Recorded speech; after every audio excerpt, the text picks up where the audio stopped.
By the time I got to the hospital, Lynette was pretty much fighting for her life. It was sort of touch and go, 50-50 really, and no guarantee she was going to make it through to the morning.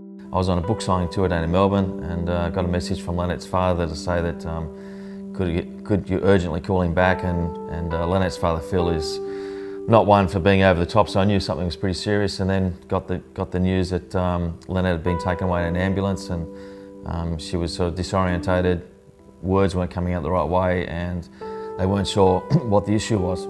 That's always something I dreaded as a sports person, being away for a lot of my career, was getting that phone call where there's something wrong with your family. Yeah, someone having a stroke in the family or close to you has an impact on everyone.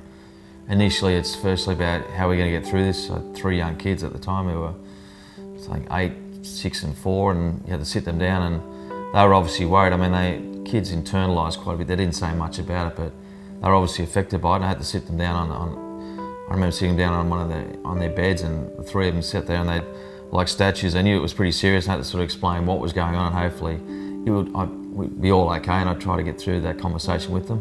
When you have an injury on the outside of your body, like a cut, people can see it's bleeding, but when you have a stroke, you see all sort of hemorrhaging underneath, but people don't see that. So you almost think that everything's okay, but internally there's a lot of things going on. So with Lynette, memory was difficult. Like, you'd tell us something 10, 20 times in one day, and next day she'd ask the same question again.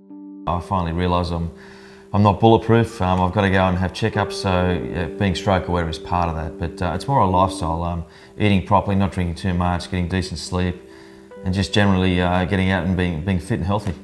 Stroke risk assessment is pretty simple really. It's just a blood pressure test, then you'll be asked a series of questions, and from that you can formulate a plan.